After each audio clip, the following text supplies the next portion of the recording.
Hey, what's going on, everyone? This is Mitch. Good Monday morning to you all. Hope you guys are having an awesome start to your day, a great start to your work week. Hopefully, most of you still have a day off left from the holiday period that we are now ending. But if not, hope you guys are having a great start to your work week. But in today's video, obviously, we're going to discuss what is now day one out of possibly three of severe weather that we're going to have. Yes, tomorrow has definitely uptrended as far as more severe weather. We now have an enhanced threat for tomorrow, but obviously in this video we're going to focus in on specifically for today.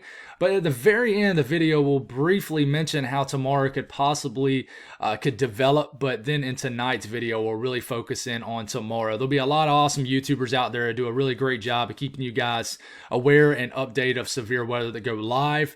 Hopefully one of these days I can be one of those people who go live for you folks, but currently just don't have the best setup to really funnel in a really clear signal to continuously go live in an efficient manner for you folks. But in the future, that is a plan, and hopefully we will get there.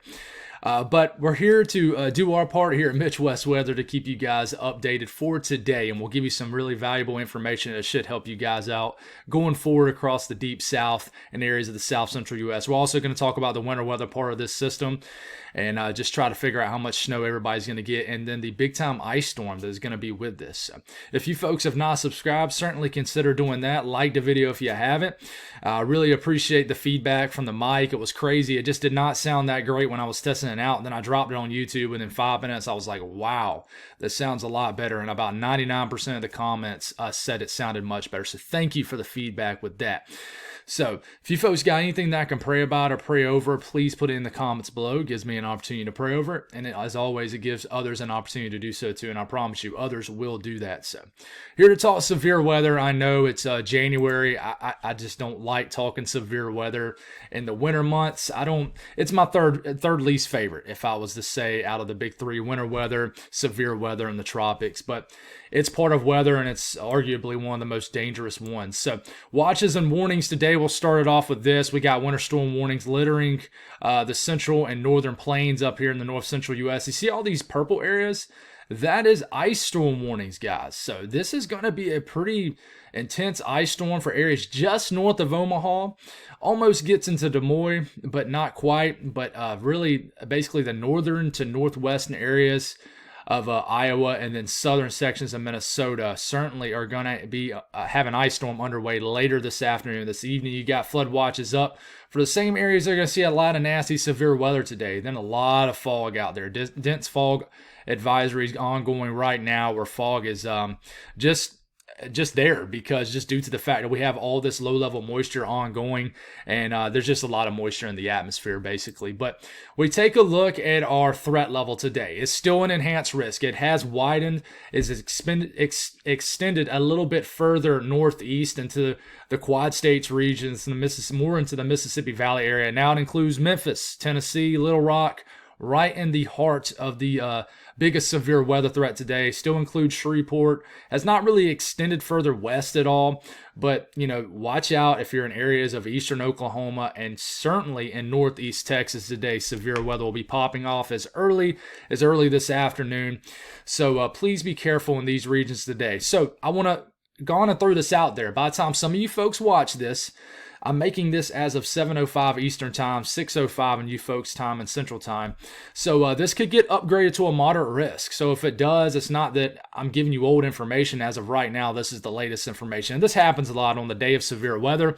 It'll get upgraded. So if it does get upgraded, I expect maybe a moderate risk, probably in this area right into here. And I would not be surprised if the enhanced risk gets extended a little further into Mississippi. Some of these models are really showing a pool of really moist air right here.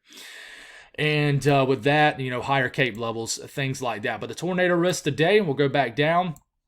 You still got that 10% risk of a tornado within 25 miles in a given location. I would not be surprised if this gets extended a little further east, but we'll see. We also have a 10% hatched region, which is the black outlined area, which in this case, it is underlapped by the yellow area, but there would be a black outlined area. But look at the black dashes. That basically stands for a 10% hatched area. That means you have a 10% or greater possibility or probability of an EF2 or higher, which is when you get into the really significant tornadoes within 25 miles in any given location.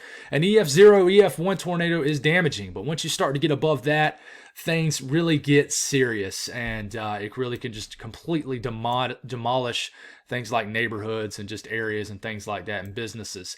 But we also have that 30% chance of damaging winds. That's winds pushing 50 knots or higher. Think of that as around 55 to 60 mile per hour winds with some of these storms, and we will have some wind damage today, certainly. Hail damage, not as big of a threat, but with some isolated supercells that could potentially get going, you will have a threat.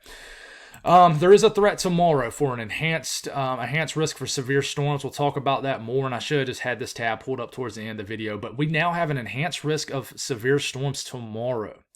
So we'll talk more on this tonight, but this is definitely uptrended. I mentioned yesterday that, this was not going to be as significant as today. It looks like I could be wrong. Obviously, we have to get to Wednesday and then compare the 2 days. Hopefully, both days just never materialize. Let's hope for that. But this really looks thermodynamic driven with just enough winds of a favorable wind pattern to really drive a nasty severe weather event for this. So we'll talk about this more tonight, but we'll give you a brief look at how the HRRR model has this unfolding. So let's go on and dive into this. We'll zone in on Louisiana first and surrounding sections of each state. And of course, we'll go up to Arkansas in the next tab. So stick with me. Louisiana, Eastern Texas, how could this unfold today? Well, we'll get this going. There's already a lot of scattered showers. It's already very cloudy out here this morning. Very humid. You can already feel the atmosphere building. How much sun will we get to pop through these clouds today? That's a big question. It's always a big question the morning before a big time severe weather events. A lot of guidance shows we're going to have a lot of cloud cover, which sometimes it doesn't matter. You have so many ingredients here for severe weather. None of that matters, but certainly when you get daytime heating, intense heating from the sun breaking through these clouds, it does nothing but amplify the severe weather risk. So if you're wondering what time frame we're at, you obviously know what state we're looking at, Louisiana. We're at 10 a.m. Central Time, so this is 11 a.m. Eastern Time. So back this time frame up an hour over here. Let's get this rolling. We're getting into around the lunchtime period. Already have storms developing, and these could be rotating, guys. These could be producing damaging winds, maybe even some isolated hail moving out of northeast Texas. And not to leave you folks out in Houston, things like that, but you guys could see some severe weather, but I don't think there'll be a lot of storms down here in this area. You could get some storms. Any storms that do develop near Houston could be severe. I guess I'll leave it at that. But around 1 p.m., the storms begin to move into southwest Arkansas. You start to get some storms knocking on the doorstep of Shreveport. And these could be producing tornadoes. We just don't know. You already have storms firing off in pretty much a stout, moist sector in areas of western Mississippi. These could be rotating. So it's hard to know where there's going to be a tornado. We do know there's going to be a lot of intense convection all over the place. So this moves through. This will kind of be the first round. Shreveport right in here. Watch out for these storms, especially the southern end of this line that could get some breathing room to really get the ingredients going in some of these supercells. This moves through. Notice these storms riding the Mississippi state line right here, the western Mississippi state line. This is where that warm, moist air really wants to pull up right here.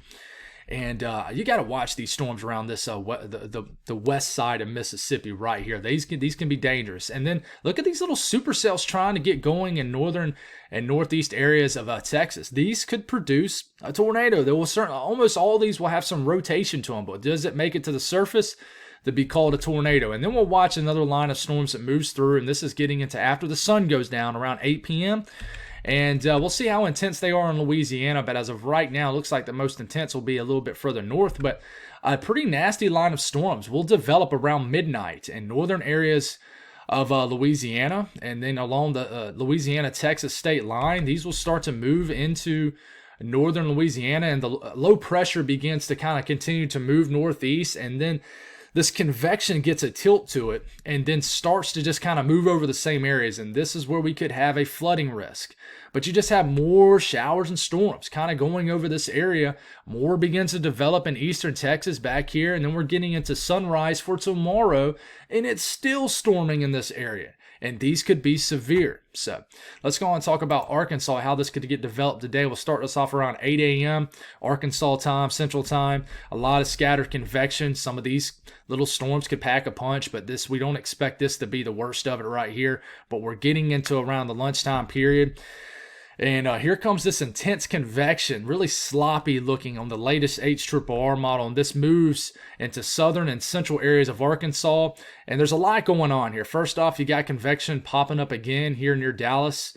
And then you have these little storms riding the western Mississippi line. And I'm telling you, you got to watch out for these storms just south of Memphis all the way to Jackson, because this is the open warm sector here, meaning these storms that get going ahead of this big old area of convection meaning showers and storms, they have a little bit more air to kind of breathe in, meaning there's not a lot of kind of attachment to these storms that really can mess up in kind of the development of these storms. They have just more room to kind of get into their own, if you will. And so we watch out for this sector right here of storms. I know that these storms really don't have that kidney bean look to them, but they could. And here we go. You go to the next frame, heavy rain, showers, and storms, and we stop it right here. This is as of 4 p.m. Central time. So you folks, time out here. Look at this little blob of convection producing a lot of heavy rain over Arkansas. And then look at these little cells right here. This is going to be hard to chase, but speaking as of storm chasers, a lot of storm chasers that are going to be chasing this. But this is a dangerous situation because, one, these storms are on the verge of all merging together. So this could be rain-wrapped tornadoes. But, you got this kidney bean look here. Kidney bean look, as in these storms look like they're hooking like this. That's that signature look for a rotating storm on that southwest edge of these storms. And sure enough, you got them along this border right here in eastern Arkansas. And then I think there'll be about a 1 to 3 hour period where really some supercells can get going before they can kind of begin to combine together into just a sloppy convective mess. And this is a lot of heavy rain moving into areas of northeast Arkansas and then moving into Memphis. This could be some intense storms. Watch out, rotating storms, damaging winds with this. This is moving into the Quad States region, starts to move into western Kentucky, Tennessee, southeast areas of Missouri, and then there's a lot of intense convection that moves heavy rain into southern Illinois and Indiana into the overnight hours. We'll take a look at you folks in the Ohio Valley here in a second. Trust me, I got you covered. But here comes these storms entering out of eastern Oklahoma. We'll back this up. If you're in eastern Oklahoma sometime around 5 p.m., 4 p.m. to as late as 7 p.m., there could be some nasty storms in these areas. They could be producing damaging winds, maybe a tornado, but this looks like more of a line of storms kind of coming together, and they move into western Arkansas, and this will be kind of round 2 that moves through, and these could produce a tornado, and these could be the more dangerous storms. Maybe not the bigger tornado threat, but just the fact that these are moving in after the sun goes down. This, for example, is a timestamp around 10 p.m. Just a lot of messy convection, and this is when the tilt changes. These storms start to move more so. First off, they start slowing their speed as far as a more west to east directional flow. They start moving kind of more of a tilted motion, more so. They start kind of moving southwest to northeast and go over in the same areas. This is one areas like Memphis overnight could pick up a lot of rain and surrounding areas. But, like I said, it's just pouring down rain over Memphis for several hours. And then these storms start to get a move on. And then this is when they can redevelop tomorrow in areas of Mississippi, Alabama, etc. This reminds me a lot of the last severe weather event. It really does. Where just the whole entire system just really bogs down. It slows down and just has a hard time getting a move on. But we'll certainly focus in on tomorrow in tonight's video. So the ingredients driving this, we have a ton of low-level moisture. This is this morning, and look at this moist sector. We'll go all the way out to, let's say when is this? This is around midway this afternoon. Look at this pool of intense low-level moisture. Dew points getting into the 70s. You don't want to see this because there's an open sector right into here. And even though if you look at the threat level in this region right here, you just have a slight and enhanced risk kind of bordering each other. Listen, I would not be surprised if the enhanced region is kind of shifted a little bit further into this region. There is intense what we call thermodynamics in this region, meaning you have a bunch of high-end dew points. Cape levels will be high due to the fact that we have a spiked area of dew points into the upper 60s and 70s, and the temperatures will still rise into the 70s in these regions. You don't need temperatures in the 80s to have severe weather. A lot of intense moisture down here, but you're lacking forcing, meaning the development of thunderstorms, just due to the fact that you have due to the fact of the placement of the low pressure well to the north. This isn't favorable for intense thunderstorm development down here, but the ingredients is there, just lack of forcing. But you notice a little pool of dry air right here. This kind of develops ahead of the last line and then kind of behind this intense convection that we just talked about. But it is going to be very humid in these areas of the country today. It'll feel like summertime humidity in these areas.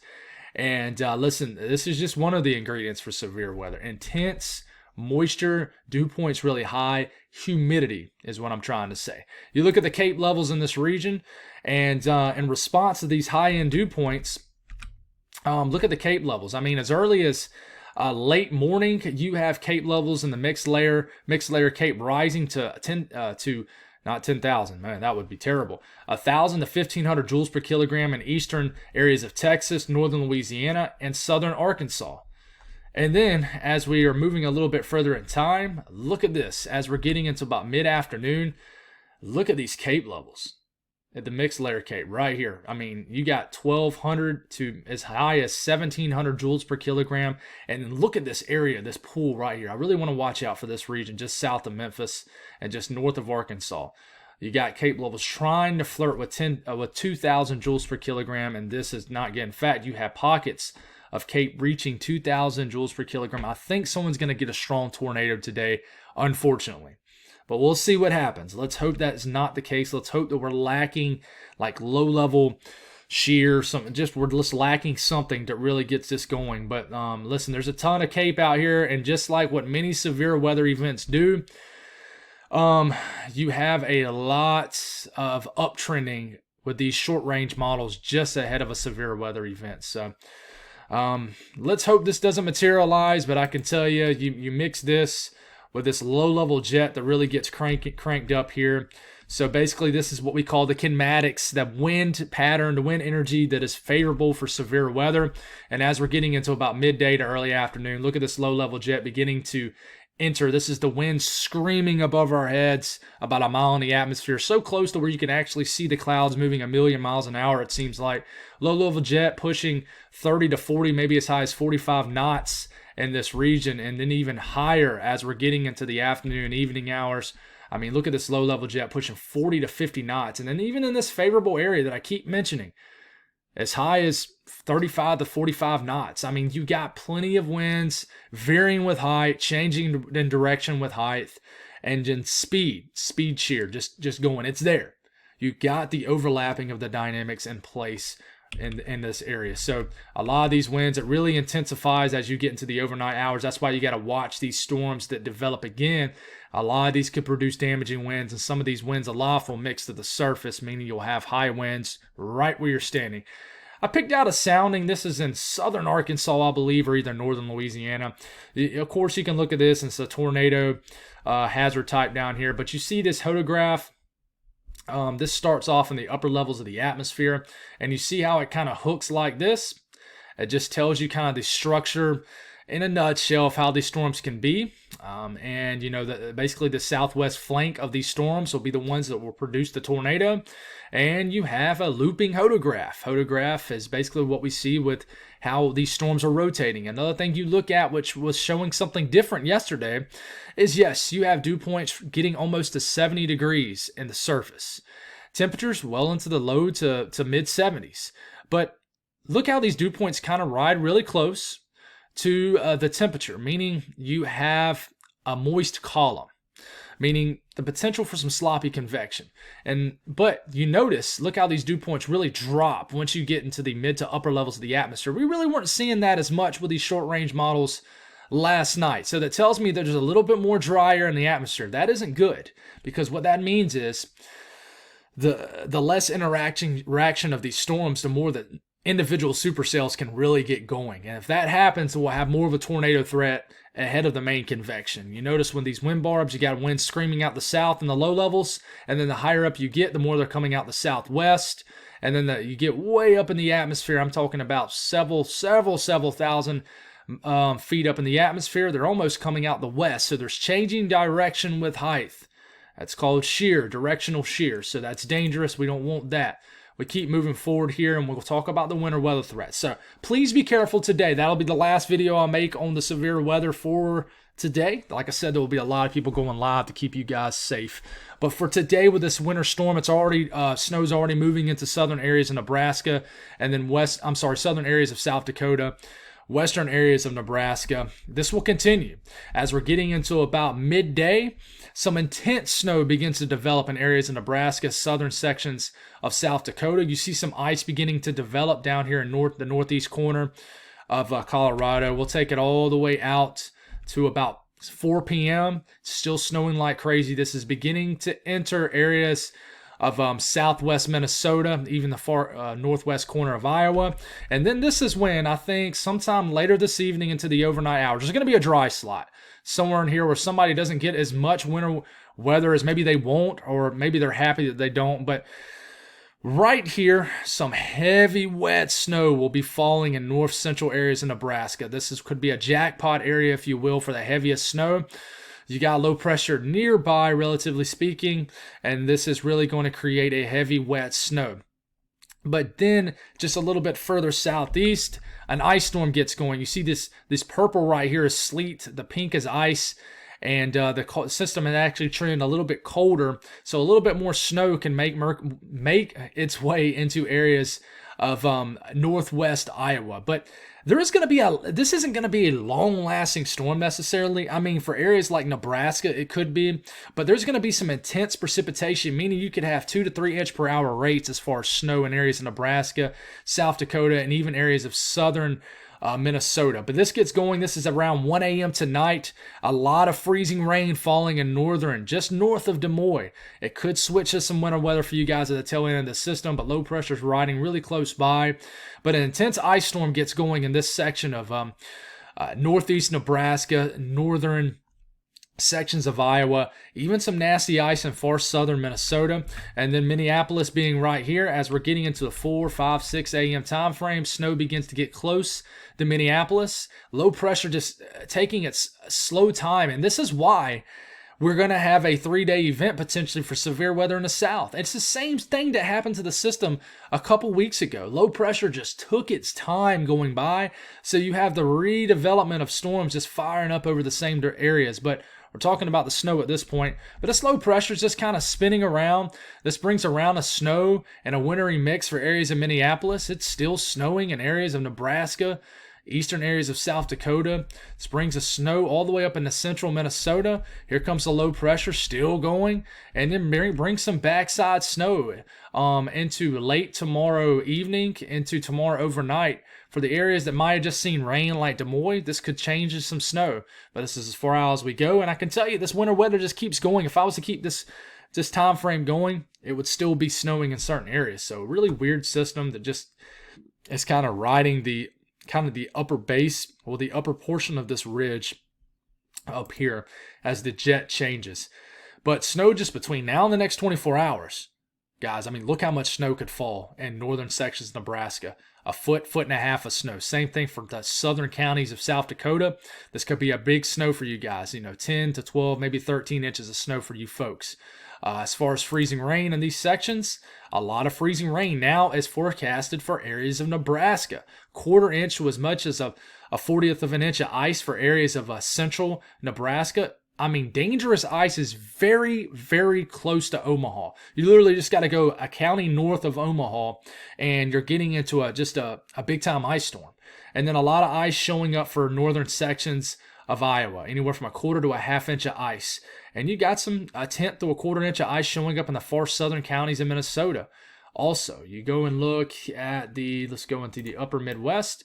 how much ice between now and the next 24 hours? A glaze is possible in Wisconsin, but the system is just getting going. You look at snow, the system is just starting to move into you folks, but it'll just be starting to snow in Wisconsin with this system. So moving forward here, for you folks in the Ohio Valley, a lot of rain today is possible. But this is really getting into this evening. As we're getting into, I would say, the late evening hours, into the overnight hours, a lot of rain, heavy rain, even some storms in Illinois can really get cranked up in these sections of the country. A lot of heavy rain in Missouri. This is as of around 9 p.m. Cold, heavy rain in northern Missouri, certainly following some rumbles of thunder with the cold rain, and this rain begins to move into Illinois, Indiana, and just a plume of very heavy rain kind of moving across Kentucky, Cincinnati, Lexington, Kentucky. Paducah is going to see a lot of heavy rain. Paducah could actually see some severe weather, and this is what it could look like overnight tonight. Just heavy rain that could dump a lot of heavy rain and just flooding rain potentially. But even another round of rain begins to move into Illinois as we're reaching the midnight time frame, and then eventually as we're waking up tomorrow morning, Illinois, you begin to clear out. It's still raining very heavily in areas of western and northern Kentucky, southern Indiana, and Ohio. You're waking up to a lot of heavy rain, and just a weird kind of stretch with this storm as this low pressure continues to just move very slow. So you have just a redevelopment of storms down here. But rain between now and the next 24 hours only, just the next 24 hours, anywhere from 2 to 3, maybe as much as 4 inches of rain in the Quad States regions of southeast Missouri, northeast Arkansas, western Tennessee, western Kentucky, and far southern sections of Missouri. A lot of rain can fall. Even northern sections of Louisiana could see a lot of rain. The whole entire state of Arkansas could see a lot of rain also. Memphis, a couple inches of rain, certainly likely, and that's why you have a slight risk for flash flooding within 25 miles in a given location, a 15% risk to see flash flooding guidance being met. Temperatures today, I'll briefly throw this in. You can actually see where the ridge is. It's pretty wild. A little chilly in the northeast, much colder today maybe than yesterday, but nothing compared to anything typical about this time of the year. You typically see these kind of temperatures this time of the year. But if you go from basically southern Ohio, Indiana, and Illinois, points south, it's well above average temperature-wise. We'll get well into the 70s. It'll feel very uncomfortable, be very humid in this area of the South. I think the Carolinas, where it's showing the 60s, will definitely get into the 70s. Central and southern Florida, well into the 80s, and you will hit 90 degrees somewhere in South Texas today. It's cold ahead of the storm up here in the north central U.S., but nothing, it's not like it's going to be snowing in the teens and single digits, but just that's why you're going to get a lot of heavy, wet snow in this section. So this is what temperatures could look like today. And then we'll quickly go over tomorrow very quickly. We're waking up tomorrow morning. These storms are already moving through western Tennessee, areas of Mississippi. But as we're going through the day, the initial line is right here, but we watch this sector right here. More storms begin to develop in southern Louisiana, central and southern Mississippi, and all these storms right here can be dangerous. This is the same area that got hit 2 weeks ago, and luckily, all of them didn't reach the ground, but we had a tornado that moved through New Orleans. We had multiple tornadoes reported, and this is going to be a kind of a similar setup, guys. Enhanced risk, and this is going to be dangerous tomorrow. And this is starting off around early tomorrow afternoon. Southern Alabama, the western panhandle of Florida. I mean, these storms look dangerous down here in southeast Louisiana and southern Mississippi, and we keep this going throughout the afternoon, evening hours. And all these storms can be intense. Now, I don't see anything that dictates a massive tornado outbreak, but, these storms could eventually make their way into Columbus, Georgia, into the evening hours. And we just need to watch out tomorrow. We'll dive a little bit deeper into this, but maybe some severe storms also into southern Mississippi. So we'll watch how this develops. And more storms continue to develop into overnight tomorrow night into Wednesday morning. It's pretty wild. And it's really just the slow movement of the low pressure. If it was just a move in and move out, it'd be one day of this, and then we'll get on and we'll move on past this severe weather and start looking for winter weather again. But in this case, it's kind of like what happened 2 weeks ago, and we're just dealing with days of severe weather. So that's all I got. Hope that was informative for you folks. God bless all y'all. Stay safe today, and we'll talk to you this evening.